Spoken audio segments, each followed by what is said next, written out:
The day I was kicked out, it was raining. Not the gentle spring rain that nurtures flowers, but the kind that stings your skin and soaks through your clothes in seconds. I stood there, my hastily packed duffel bag getting heavier by the minute as water seeped into the fabric. "You're a disappointment, Oliver." My father's words cut through the sound of raindrops hitting the pavement. A complete failure. My mother stood behind him in the doorway, arms crossed, her face a mask of disapproval. The same face she'd worn when I told them I wanted to study computer engineering instead of taking over their precious Mason Industries. "All these years of grooming you for the company," she said, her voice dripping with disdain. "And you throw it away for what? Some foolish dream of creating apps." I was 18, fresh out of high school, and my crime was refusing to attend the business school they'd chosen. I had different plans, different dreams. I wanted to build something of my own, not inherit their legacy. "If you walk away now," my father's voice turned cold, "don't ever come back. You'll get nothing from us. No support, no inheritance, nothing." I adjusted the strap of my bag and met his gaze. "Fine." That one word seemed to shock them both. They had expected me to break, to give in like I always had before. But something had changed in me. Maybe it was the years of being compared to my perfect older brother James, or maybe it was just time to stop being the person they wanted me to be and start being myself. I turned and walked away, each step taking me further from the luxury mansion I'd grown up in. Their final words followed me down the driveway. "You'll fail, Oliver. You'll come crawling back when you realize how worthless your dreams are." But I didn't look back, not even once. The first few months were exactly as hard as they'd probably hoped. I crashed on my best friend Mike's couch, worked 2 jobs, one at a local electronics store during the day and delivering pizzas at night. Every spare moment was spent learning, coding, developing my skills.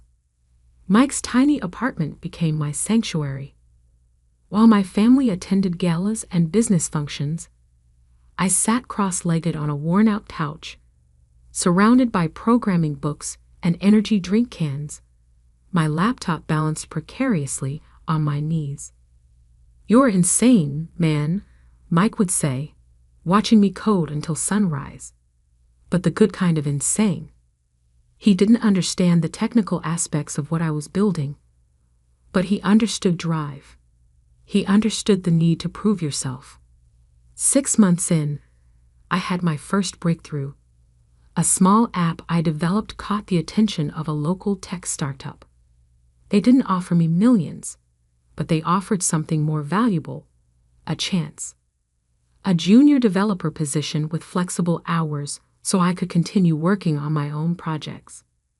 I took it without hesitation.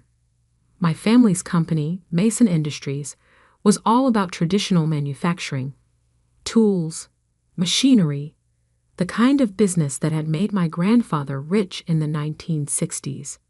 They couldn't understand why anyone would want to work with invisible products like software and apps.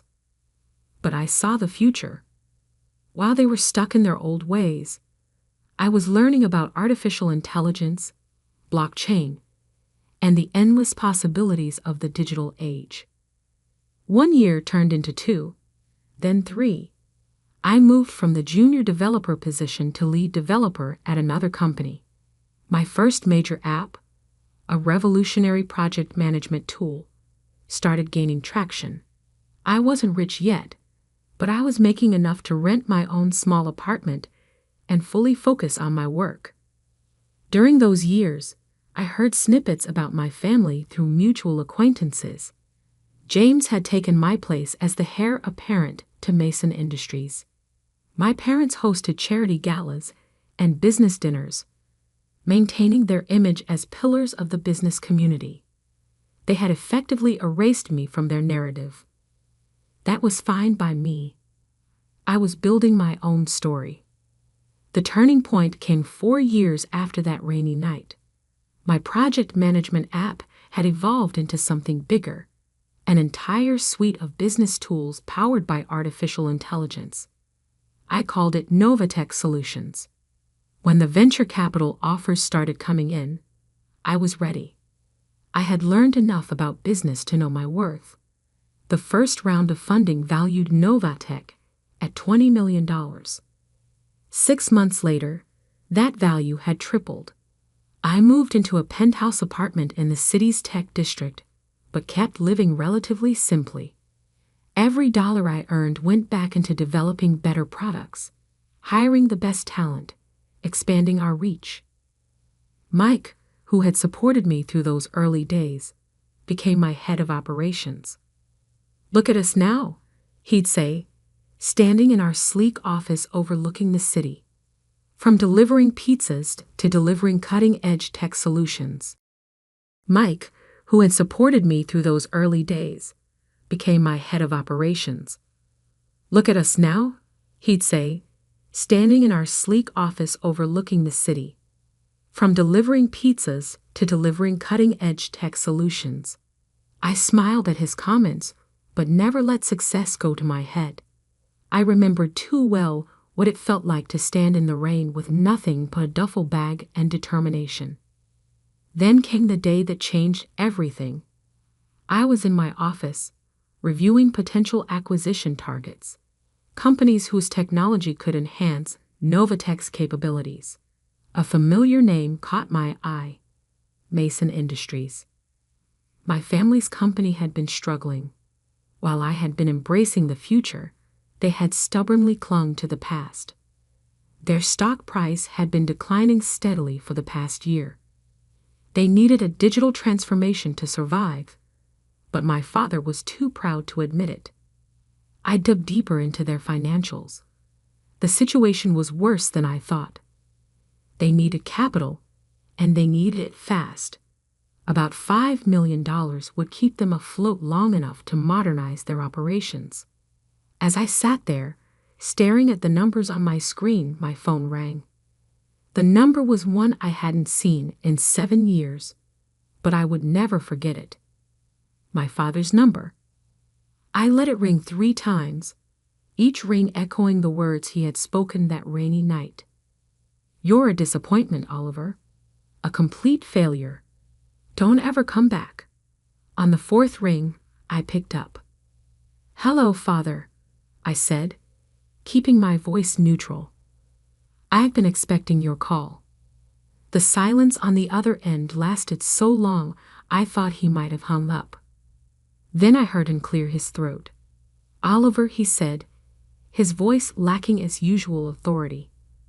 "We need to talk." I leaned back in my chair, looking out at the city skyline. "Yes," I replied. "I believe we do." The Mason Industries headquarters hadn't changed in 7 years. The same imposing granite facade, the same golden letters announcing the company name, the same stern-faced security guards at the entrance. But I was different. As I walked through the lobby, memories flooded back. Summer afternoons spent watching my father in board meetings, weekends when he dragged me along to inspect the factory floor, endless lectures about responsibility and legacy. "Mr. Mason?" The receptionist's eyes widened slightly as she recognized my face. "Your father is expecting you in the main conference room." I nodded, adjusting my Italian suit. Not out of nervousness, those days were long gone, but out of habit. Success had taught me the importance of appearances, though unlike my family, I knew they were just that. Appearances. The elevator ride to the top floor gave me time to review the numbers in my head. Mason Industries was hemorrhaging money. Their quarterly reports showed a 60% decline in profits. Their stock had plummeted from $85 to $12 per share. They needed more than just capital. They needed a complete overhaul. The conference room doors opened to reveal a scene I couldn't have imagined 7 years ago.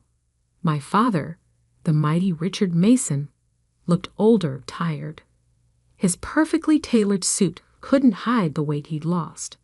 My mother sat beside him, her usually impeccable makeup slightly smudged, as if she'd been rubbing her eyes. James, my older brother, stood by the window. He'd gained weight, his face puffy from too many business dinners and too much stress. The golden boy didn't look so golden anymore. Oliver, my father said, standing up. He extended his hand, then seemed to think better of it and pulled it back. Thank you for coming. I took a seat at the opposite end of the table, placing my briefcase carefully in front of me. Let's skip the pleasantries, I said. I've seen your numbers. James turned from the window, his face flushing. You've been spying on us? Publicly available information, brother. Your company's decline isn't exactly a secret. My mother flinched at the word your, not our. Not anymore. We've had some setbacks, my father began, his voice taking on the smooth tone he used for difficult business negotiations. The market has been unpredictable, and our traditional customer base. Your traditional customer base is shrinking because you've refused to adapt. I cut in. The world is digital now. Manufacturing isn't just about machinery anymore. It's about smart factories, IoT integration, predictive maintenance using AI. James scoffed. And I suppose you're the expert now, with your little computer programs. I pulled out my phone, opened a specific app, and projected Novatech's latest quarterly report onto the conference room screen. The numbers spoke for themselves. $500 million in revenue, 300% year-over-year growth, contracts with Fortune 500 companies. The room fell silent.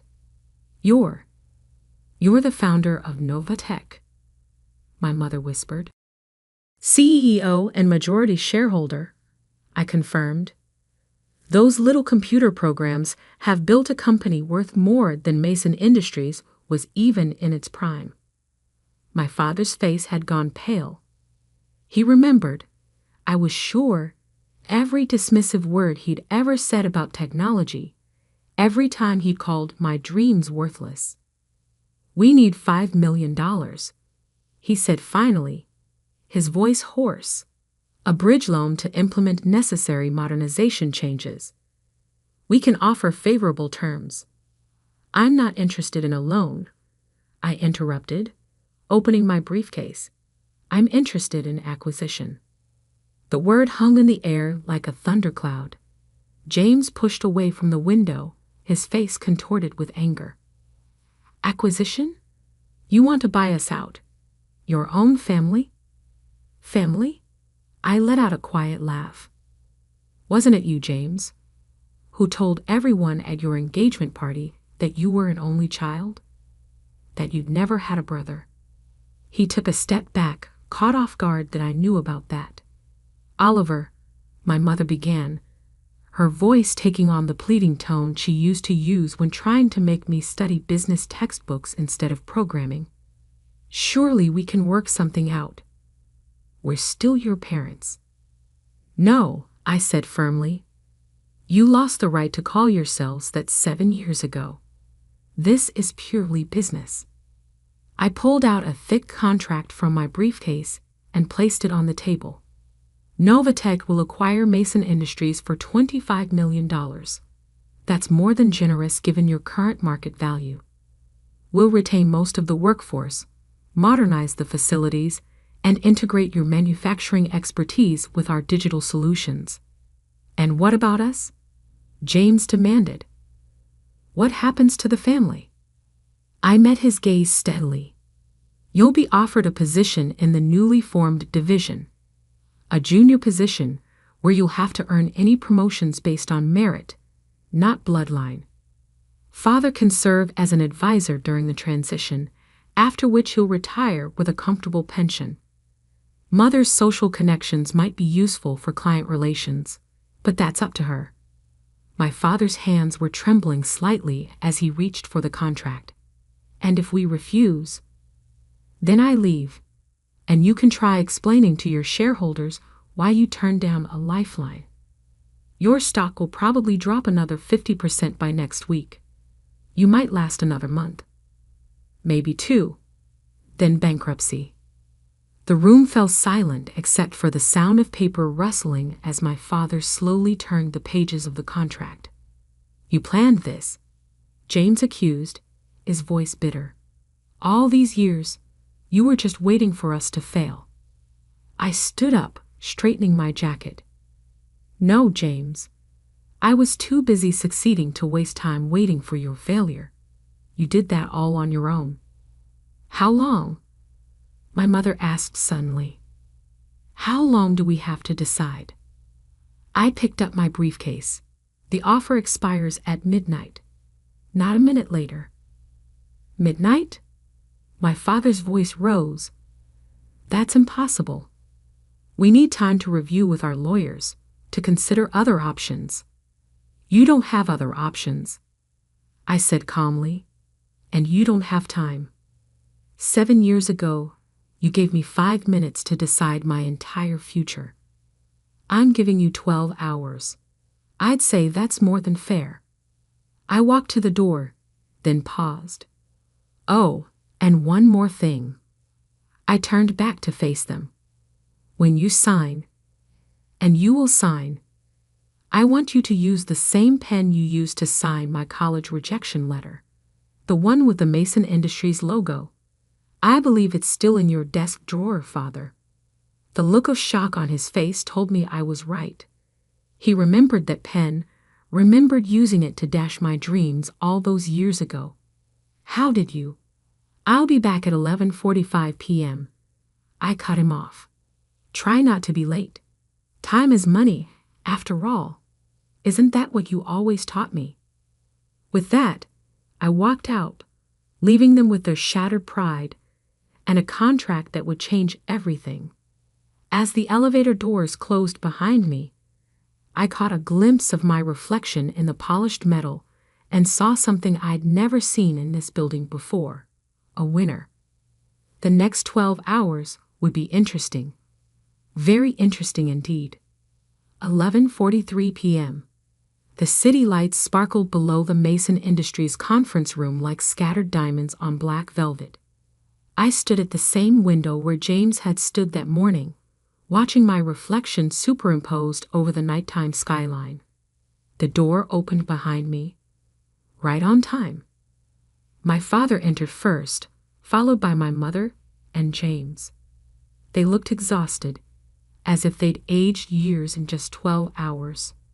I noticed my father clutching a small leather case, the one he kept his prized pens in. The board has approved the acquisition, he said, his voice rough, unanimously. I turned slowly, taking in their defeated postures. I expected nothing less. After all, what choice did they have? James slumped into a chair, loosening his tie. You've won, Oliver. Is that what you wanted to hear? No, I replied calmly. What I want to hear is the truth. From all of you. My mother stepped forward, her designer dress wrinkled from a day of tense meetings. The truth about what? About why you really pushed me away. It wasn't just about the business school, was it? The silence that followed was heavy with unspoken words. Finally, my father sighed, suddenly looking every one of his 65 years. You were too much like him, he said quietly. Like your grandfather. That wasn't what I'd expected. Grandfather? The one who started Mason Industries. My father nodded, sinking into a chair. Harold Mason was a visionary. He saw the future coming before anyone else. In the 1960s, when everyone was doing things the old way, he modernized, automated, took risks. The board thought he was crazy. Even his own father called him a fool.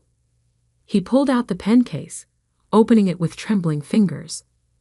But he proved them all wrong.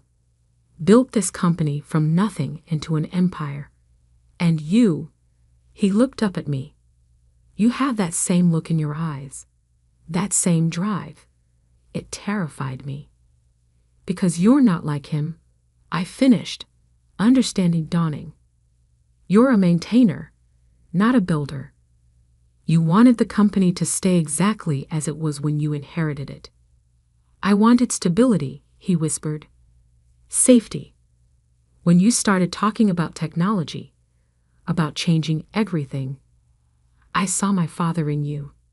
And I remembered how scared I was every time he took another risk, launched another venture."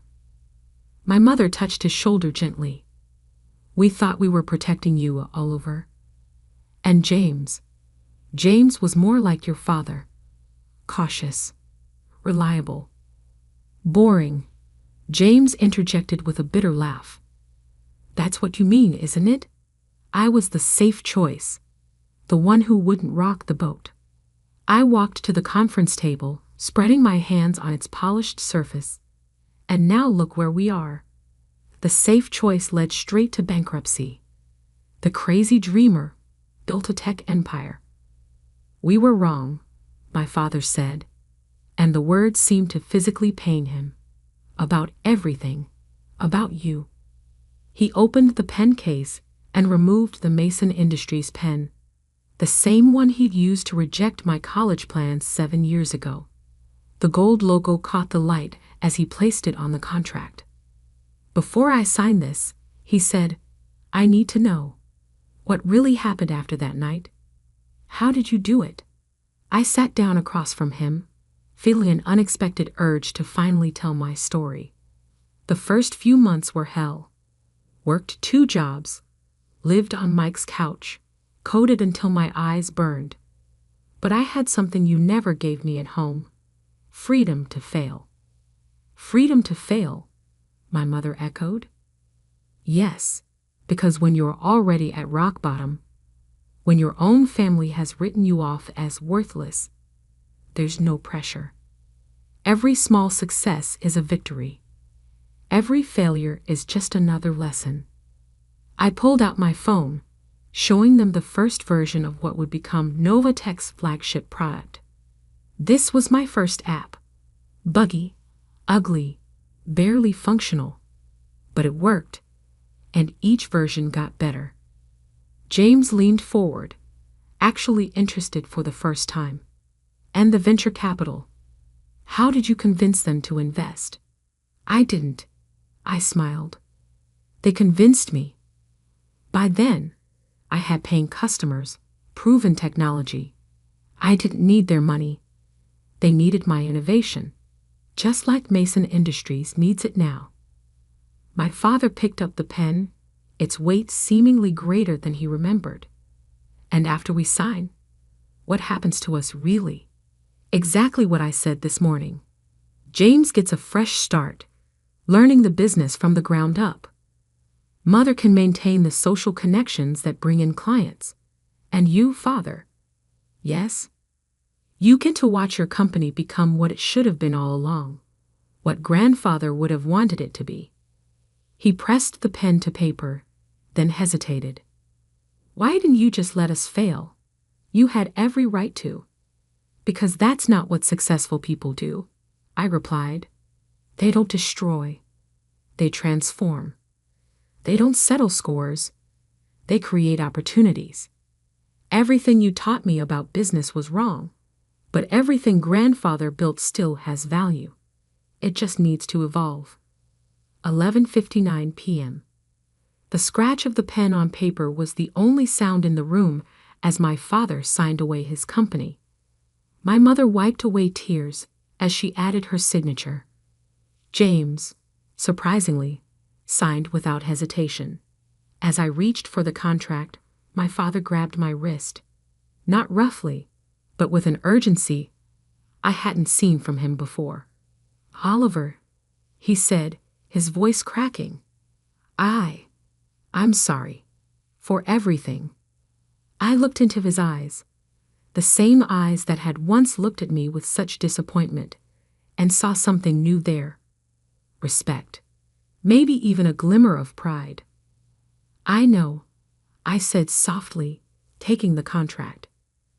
"But it's not me you need to apologize to. It's yourself, for being too afraid to embrace change. For letting fear of failure stop you from trying anything new. Can you ever forgive us?" my mother asked.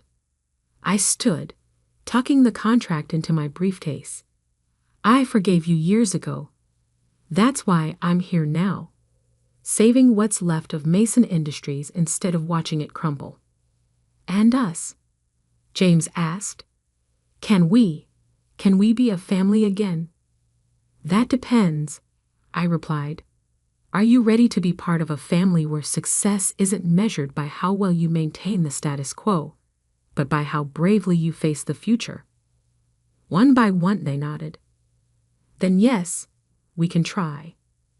Not as the Masons who kicked out their son for daring to dream differently, but as the Masons who learned that true legacy isn't about preserving the past. It's about building the future." I walked to the door, then turned back one last time.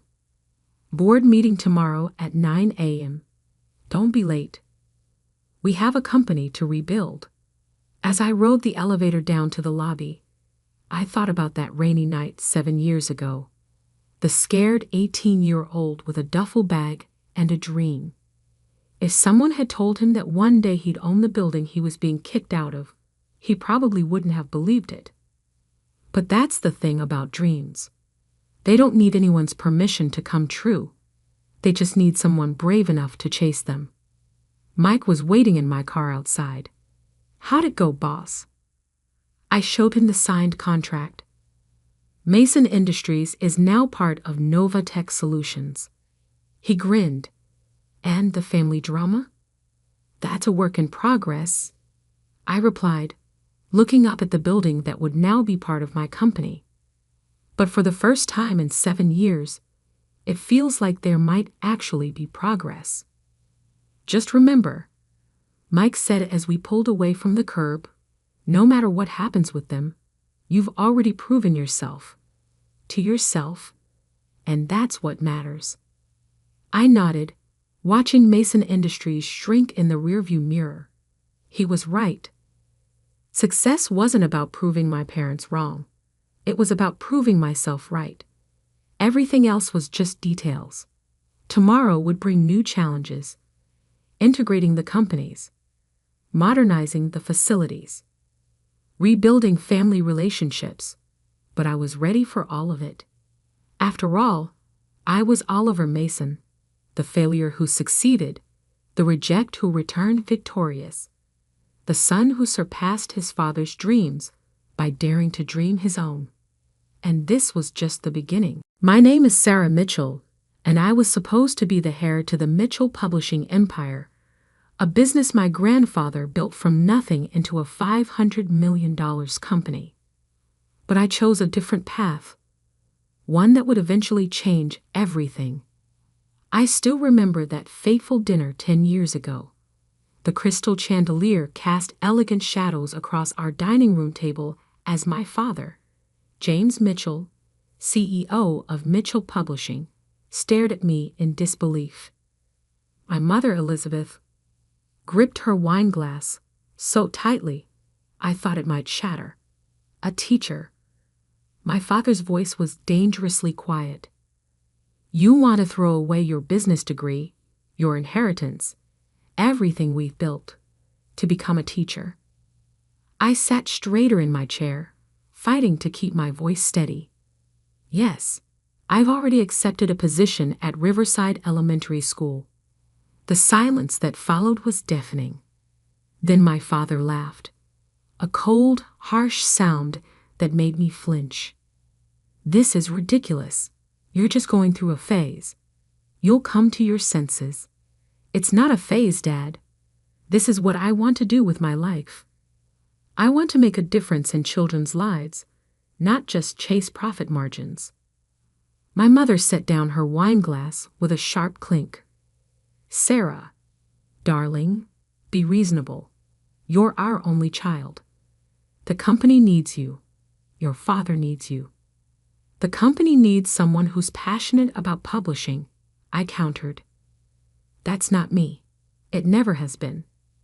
My father's face darkened. I've spent 30 years building this company, expanding what your grandfather started.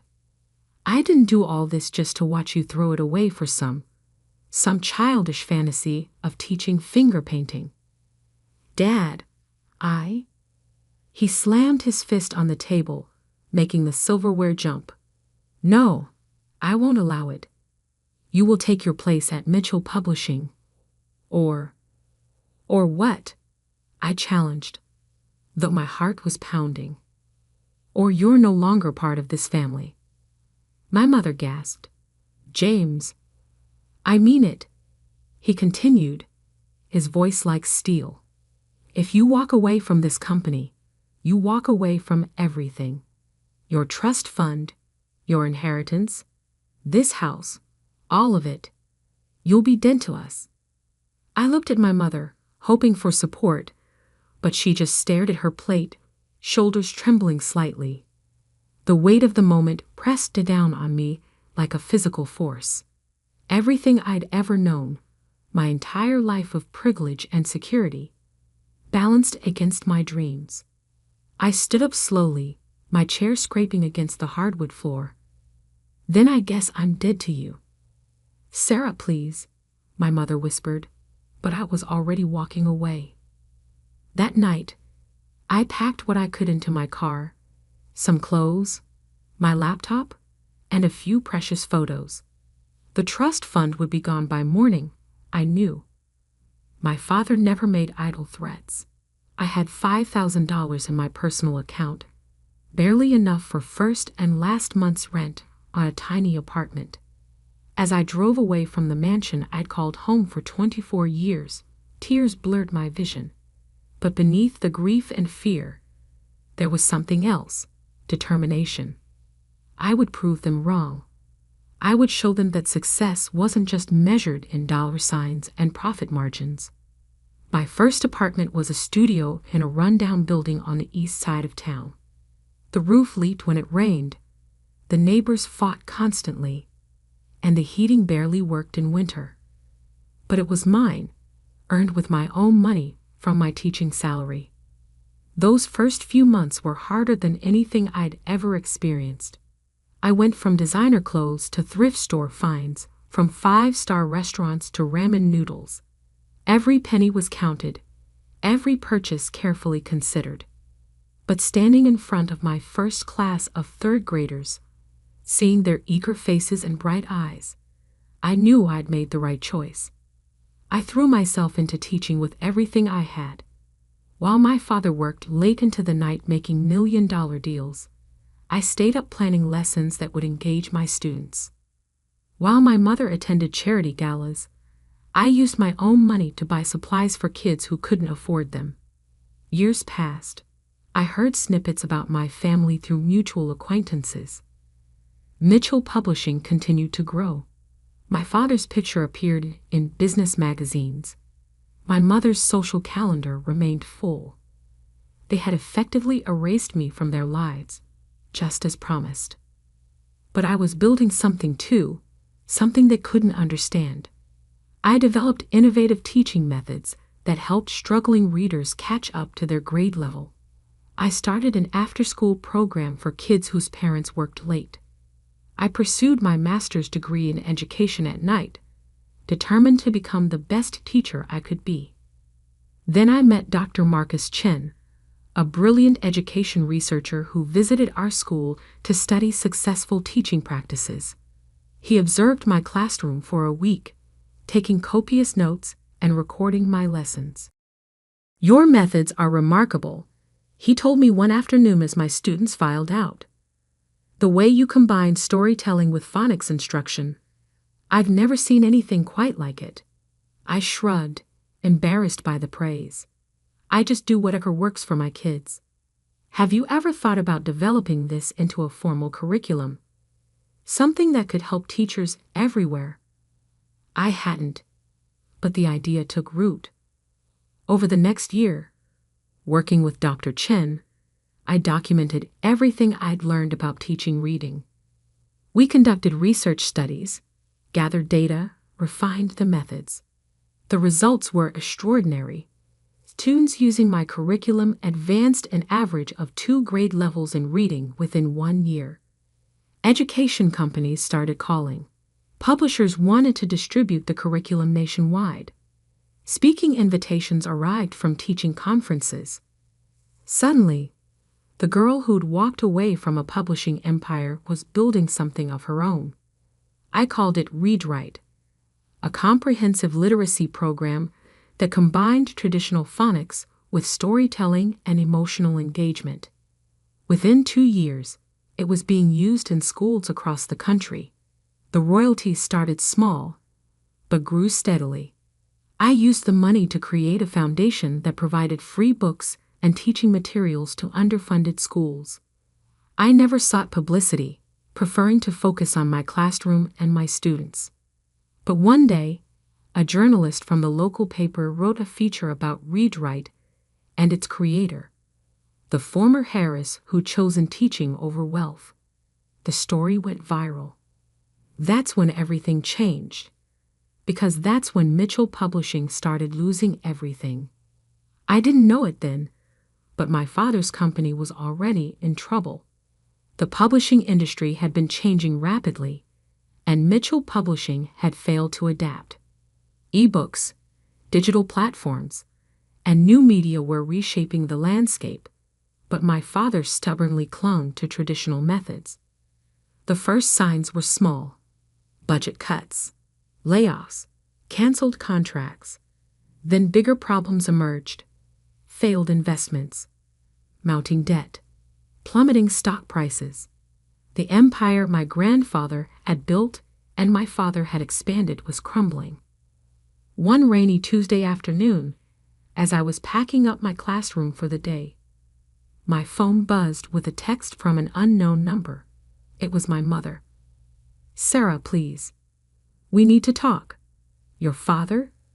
The company. Everything's falling apart. Please call me." I stared at the message for a long time, my hands shaking slightly.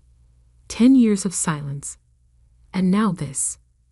Part of me wanted to delete the message, to maintain the wall they built.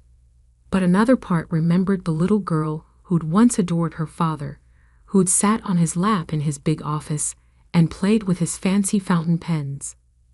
Before I could decide what to do, another text arrived. This one made my blood run cold. "The bank is foreclosing on the house. We have nowhere to go." I sat in my classroom long after the last student had left, staring at those 2 text messages from my mother. The silence felt heavy, broken only by the soft patter of rain against the windows. 10 years of complete silence, and now this. My hands trembled slightly as I pulled up a news article on my phone. The headline made my stomach clench. "Mitchell Publishing faces bankruptcy. Industry giant falls." The article detailed everything: failed investments, massive layoffs, plummeting stock prices, and mounting debt. The company my grandfather had built from nothing was now worth almost nothing. Another text from my mother. "Please, Sarah. We need you." Need. The word felt bitter in my mind. They needed me now, but where were they when I needed them? When I was eating ramen noodles for dinner in my leaky apartment? When I cried myself to sleep those first few months, missing my family so much it physically hurt? I gathered my things and headed home to my modest but comfortable house, bought with my Read Right royalties, not family money. As I made dinner, my phone kept buzzing with more messages from my mother. "The bank is taking everything. Your father isn't well. Please just talk to us." Finally, I couldn't take it anymore. I picked up the phone and dialed the number. My mother answered on the first ring. "Sarah?" Her voice cracked. "Oh, thank God." "What do you want, Mom?" We need help. The company, the house, Everything. It's all gone. The banks are taking everything. Your father, he's not handling it well. We don't have anywhere to go. I closed my eyes, fighting back the surge of emotions. And now you want my help? After 10 years of pretending I don't exist? I know we hurt you, she whispered. We were wrong. So wrong. But please, Sarah, we're your parents. Are we done? My father's voice suddenly came through, gruff and distant. He must have been listening on speakerphone. James, my mother hissed, don't. No, Elizabeth. If she's going to gloat, let her gloat. Go ahead, Sarah. Tell us how we deserve this. Tell us how karma finally caught up with us. His words sparked something in me. Not anger, exactly, but a deep, aching sadness. Is that what you think of me, Dad? That I'd enjoy seeing you suffer? Silence. I never wanted this. I continued. I just wanted to teach, to make a difference in children's lives. Why wasn't that enough for you? Because it was beneath you, he exploded. A Mitchell, teaching elementary school, we had bigger plans for you. Your plans? I corrected him. Not mine. Never mine. More silence. Then my mother's voice again, small and desperate. Sarah, please. We have nowhere else to turn. I took a deep breath. Come to my house tomorrow at noon. We'll talk. After I hung up, I sat in my kitchen for a long time, thinking about everything that had led to this moment. I thought about my grandfather, who started Mitchell Publishing with nothing but a used printing press and a dream. I thought about my father, who expanded that dream into an empire. And I thought about myself, the hare who chose a different path entirely. The next day, exactly at noon, the doorbell rang. I opened it to find my parents standing there, and the sight of them shocked me. My father, once the picture of corporate success in his expensive suits, wore wrinkled chackies and an old polo shirt. My mother's designer clothes had been replaced by simple jeans and a sweater. They looked older, smaller somehow. Come in, I said, stepping aside. They entered hesitantly, looking around my home with a mixture of curiosity and something else. Was it shame? The house wasn't fancy by their standards, but it was warm and welcoming, filled with books and student artwork and comfortable furniture. Would you like some coffee? I asked, falling back on politeness to ease the tension. They nodded, and I led them to the kitchen. As I prepared the coffee, I could feel their eyes on me, taking in every detail of my life that they'd missed. Your house is nice, my mother offered. It's mine, I replied simply, paid for with my own money. My father shifted uncomfortably. Sarah, about the company. I know. I cut him off. I've read the news. The digital revolution caught up with you, didn't it? He flinched. We thought print would always have its place. We didn't see the changes coming fast enough. And when we finally tried to adapt, he spread his hands helplessly. What exactly do you want from me? I asked, placing their coffee cups on the table. My mother reached for her purse and pulled out a thick folder. We've been following your success with Read Write. It's extraordinary what you've built. I almost laughed at the irony. Now you think it's extraordinary. 10 years ago, you thought teaching was beneath me. We were wrong, my father said, the words seeming to cost him physically. About everything. About you. My mother opened the folder, revealing financial documents and contracts. Mitchell Publishing still has some valuable assets.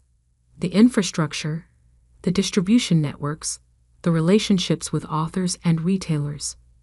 With the right digital strategy, I held up my hand. Stop. Just stop. Are you actually here to ask me to save the company? They exchanged glances. We thought, my father said carefully, given your success with educational publishing, maybe I'd want to swoop in and rescue the family business. The same business you threw me out of. Sarah, my mother pleaded, we know we don't deserve your help, but this isn't just about us. There are hundreds of employees who will lose their jobs, authors who depend on us, your grandfather's legacy. Don't, I snapped. Don't you dare use Grandpa against me. He built that company from nothing. He understood the value of hard work, of following your passion. He would have supported my choice to teach. My father's face darkened. You don't know that. Actually, I do. I stood and walked to my home office, returning with a framed letter. He wrote this to me just before he died, when I was still in college. I never showed it to you. I handed the letter to my father, watching as he read it, my mother peering over his shoulder. I knew the words by heart. My dearest Sarah, your father tells me you're struggling with your future, torn between the company and your dream of teaching. Let me tell you something. I didn't build Mitchell Publishing because I wanted to be rich. I built it because I loved books, loved the way they could change lives and open minds. If teaching is your passion, if that's how you want to change lives, then follow that path with all your heart. Success isn't measured by the size of your bank account, but by the lives you touch. All my love, Grandpa. My father's hands trembled as he lowered the letter. He never said. You never asked, I replied quietly. You were too busy building your empire to notice it was crushing me. My mother wiped tears from her eyes. We've made so many mistakes, Sarah. With the company, with you, everything. I took the letter back, carefully returning it to its frame. Yes, you did. And now you want me to fix them. We don't deserve your help, my father admitted. But those employees, their families. I looked at my parents. Really looked at them. The arrogance was gone, replaced by genuine desperation and perhaps a glimmer of understanding. They had lost everything that they thought mattered, only to realize too late what really did matter. I'll think about it, I said finally. Not for you, but for Grandpa's legacy and for those employees. Send me the complete financial records and current contracts. I'll have my team look them over. My father's head snapped up. Your team? I allowed myself a small smile. Did you think Read Write runs itself? I have a full staff of educational publishers, curriculum developers, and digital content specialists. We're not just selling books, Dad. We're changing how children learn to read. For the first time, I saw something new in my father's eyes as he looked at me. Respect. After they left, I sat in my home office, looking at the wall of thank you letters from students, teachers, and parents whose lives had been touched by Read Write. Next to them hung my first paycheck as a teacher, framed as a reminder of where I started. I picked up my phone and called Marcus Chin, my business partner and the brilliant researcher who had helped me develop Read Write. Marcus, remember how we talked about expanding into traditional publishing? I think I have an opportunity for us. How do you feel about saving a century-old publishing house? Mitchell Publishing? He asked. Are you sure about this, Sarah? I looked at my grandfather's letter, then at a recent photo of my third-grade class. Yes, I said firmly, but we're going to do it my way. The Mitchell Publishing headquarters looked exactly as I remembered it, a towering glass and steel monument to my family's legacy. But now, walking through the revolving doors as CEO of Read-Write Educational Publishing, it felt different. I wasn't here as the prodigal daughter returning to take her predetermined place. I was here as a successful businesswoman, ready to negotiate on my own terms. The boardroom fell silent as I entered, followed by my team from Read-Write. My father sat at the far end of the table, looking small in his once powerful chair. The board members, mostly old friends of his who'd watched me grow up, shifted uncomfortably. "Good morning," I said, taking my seat. "Let's begin." For the next 2 hours, we went through the details of Mitchell Publishing's situation. The numbers were worse than I'd imagined. The company wasn't just failing, it was hemorrhaging money. Traditional print sales had plummeted, digital initiatives had faltered, and attempts to enter the e-book market had come too late.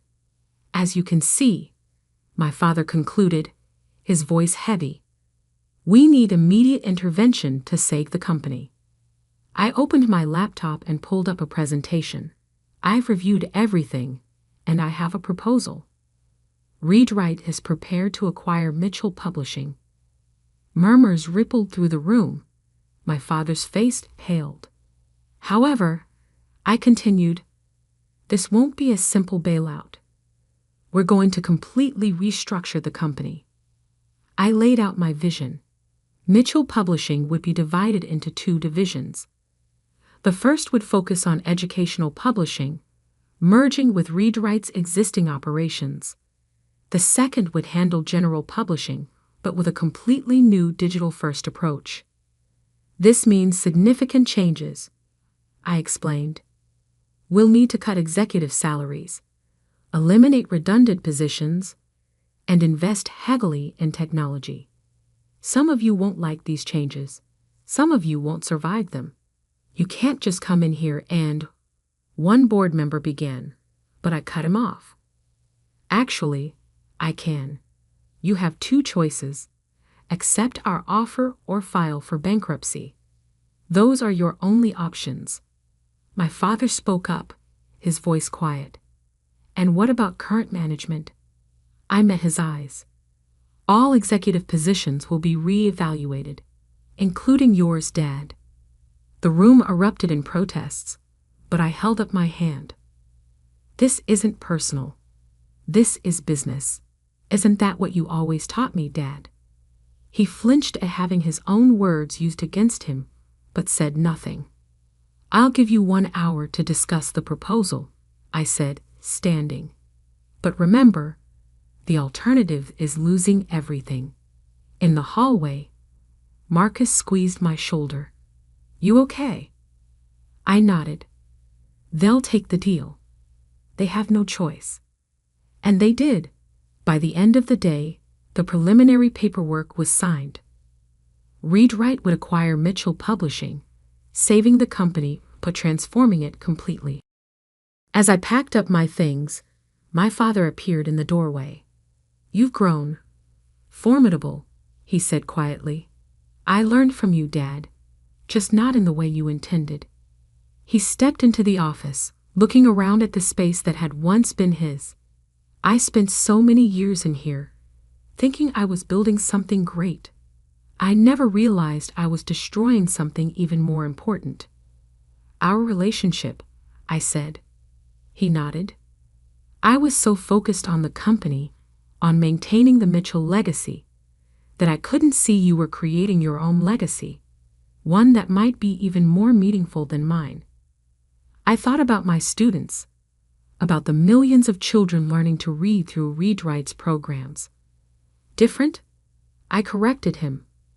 "Not better or worse, just different." He moved to the window, staring out at the city skyline. "Your grandfather would be proud of you, not because you're saving the company, but because you followed your heart. He'd be proud of you too, Dad. If you can learn from this, it's not too late." He turned to face me, and I saw tears in his eyes. Will you teach me? How to start over?" Something broke inside me. The last wall I'd built around my heart after all these years. Yes, I whispered. Yes, I will. The transformation of Mitchell Publishing wasn't easy. Over the next year, we weathered protests from old guard executives, resistance to digital changes, and the pain of necessary layoffs. But we also hired young, innovative employees, launched successful digital platforms, and expanded our educational publishing reach globally. My father stepped down as CEO, but took on a new role, mentoring young authors and editors. He found, to his surprise, that he loved working directly with creative people instead of just managing spreadsheets. My mother, after some soul-searching, started a literacy program for adults, using read-writes methods to help parents learn alongside their children. 1 year after the acquisition, I stood in my third-grade classroom, teaching my regular morning lessons. I had refused to give up teaching completely, though I now only taught part-time. A knock at the door interrupted our reading circle. It was my father. "Sorry to interrupt," he said, smiling at my students. "I'm here for Career Day." The children looked up excitedly. We'd been preparing for Career Day for weeks, with parents coming in to talk about their jobs. I hadn't expected my father to volunteer. "Class, this is my dad," I said. "He works in publishing, helping people tell their stories." My father sat down in our reading circle, looking somewhat out of place in his business casual clothes among the tiny chairs and colorful rugs. But as he began to talk about the magic of books, about how stories can change lives, I saw something wonderful happen. The corporate executive disappeared, replaced by a man who remembered why he'd fallen in love with publishing in the first place. "But you know what?" he said to my wide-eyed students. "The most important stories aren't always in books. Sometimes they're in here." He tapped his heart, like the story of a brave teacher who taught me that success isn't about how much money you make, but about how many lives you touch. He looked at me as he said this, and I felt tears welling up in my eyes. Later that day, as we had coffee in my classroom during break, he asked, "Do you ever regret walking away from the company all those years ago?" I looked around my classroom at the student artwork on the walls, the books in our reading corner, the small awards ReadWrite had won for educational innovation. "No," I said honestly. "I regret that it broke our family apart for so long, but I don't regret following my heart. Look what it led to. Not just success, but meaning, purpose." He nodded, understanding finally filling his eyes. "You know, when you first said you wanted to be a teacher, I thought you were choosing a smaller life. I was wrong. You chose a bigger one, big enough to include both teaching and business, both your dreams and your heritage. And big enough to include forgiveness," I added softly. That evening, I had dinner with my parents in their new home, a modest but comfortable house, bought with my father's salary from his new position. As we sat in their kitchen, sharing a simple meal and talking about both business and family, I realized something profound. 10 years ago, I thought I had to choose between my family's vision of success and my own. But life had taught me a different lesson. Sometimes the greatest success comes not from choosing one path over another, but from building bridges between different paths. My grandfather's letter hung framed in my office at both ReadWrite and Mitchell Publishing, a reminder of his wisdom. Success isn't measured by the size of your bank account, but by the lives you touch. By following that wisdom, I hadn't just saved my family's company, I had saved my family itself. The next morning, I stood before my class of third graders, teaching them about storytelling and grammar. On my desk sat acquisition reports and publishing contracts waiting for my review. and in my heart lived the certainty that I had finally found my own definition of success. One that encompassed both the teacher and the businesswoman, both the daughter and the leader, both the past and the future. Sometimes, being disowned by your family leads you to build something greater than they ever imagined. Not out of spite or revenge, but out of the pure, simple desire to follow your heart and make a difference in the world. And sometimes, if you're very lucky, it leads you right back to them. Not as the person they wanted you to be, but as the person you were always meant to become.